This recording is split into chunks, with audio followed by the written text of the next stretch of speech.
Today I'm going to review The Legend of the Seven Golden Vampires. What you must understand is that they are already dead. The Legend of the Seven Golden Vampires came out in 1974. It's also known as The Seven Brothers Meet Dracula. It's the ninth and last in the Dracula Hammer series, in which Christopher Lee starred in 7 of them. The film is also the last time that Peter Cushing would play Van Helsing. This was his 5th time playing the part. It was a British-Hong Kong co-production between Hammer Films and the Shaw Brothers studio. The film was directed by Roy Ward Baker, with additional scenes directed by Chang Cheh, because the Eastern version wanted more martial arts scenes. And the Eastern version runs 110 minutes, whereas the normal version only runs 89 minutes. Roy Ward Baker had language problems with some of the cast. Some of the Chinese actors were spitting on the set, and he had to scream at them to stop. There was a planned sequel called Kylie, Devil Bride of Dracula. However, this was never made because of the poor box office results with this film. The film stars Peter Cushing as Professor Van Helsing, John Forbes-Robinson as Count Dracula,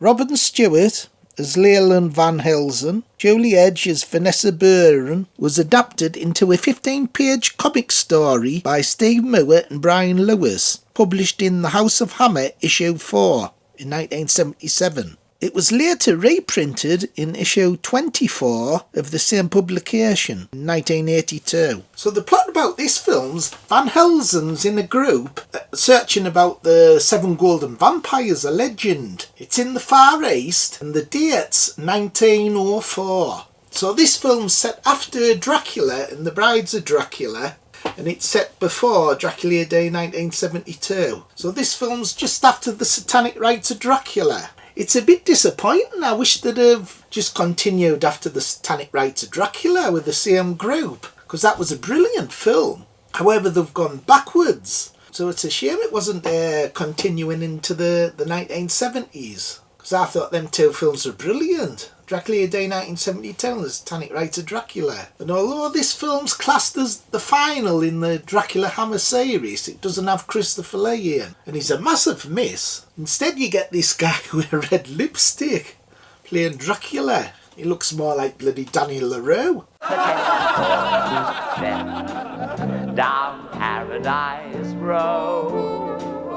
Hey, bloody Dracula with red bloody lipstick on. Bloody hell. Looked a right bloody puff.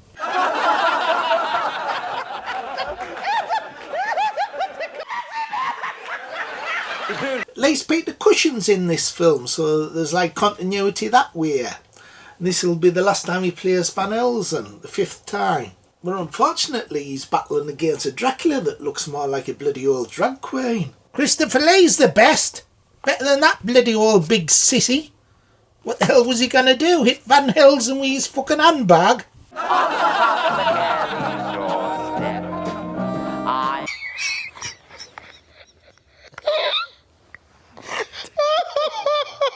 However, there is a good scene where he rises from his coffin without using his arms and legs. He just rises like that.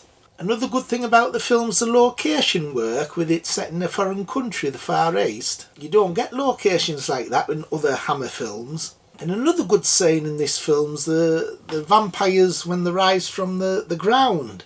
It's like a George Romero zombie film. But the problem with this film's the kung fu scenes. The Shaw Brothers wanted more martial arts scenes, and the film's the worst for them.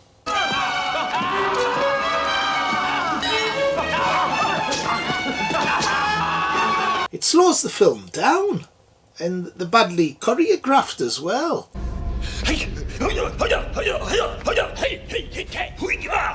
Pathetic. I don't mind martial art films when, like, Bruce Lee's in, but this is just like second rate. Is it a bloody horror film or a bloody kung fu film? What a bloody buggery with all that bloody kung fu nonsense. Hiya! Soft as bloody shit. Another odd thing about this film is the characters are like dull. The stereotypes. Even Peter Cushing's not on form. more frail somehow in this film, and he doesn't seem to be putting as much effort into it. When you compare him to the last film he played, Van Helsing, The Satanic Rites of Dracula, I thought he was excellent in that film, but this film, it's as though he can't really be much bothered. Probably knew it was a bad film. It uses the Dracula music from previous Dracula films, so that's a bit more continuity. However, the ending's a bit disappointing as well. You have a last scene where Dracula pops up and Peter Cushing as Van Helsing stakes him. Like a dull ending to a disappointing film. So would I class this film as the real final film in the Dracula series, or would you class The Satanic Rites of Dracula with Christopher Lee in?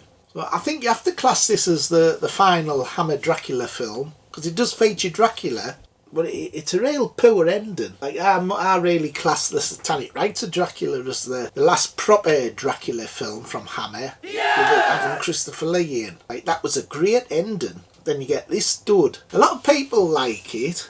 It's kind of like a chalk and cheese film, you either love it or you hate it. I hate it.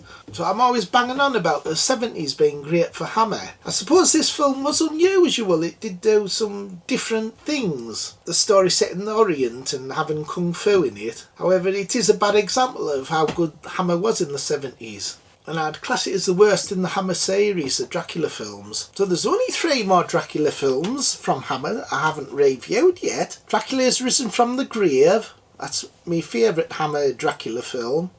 Also Taste of Blood of Dracula and Scars of Dracula.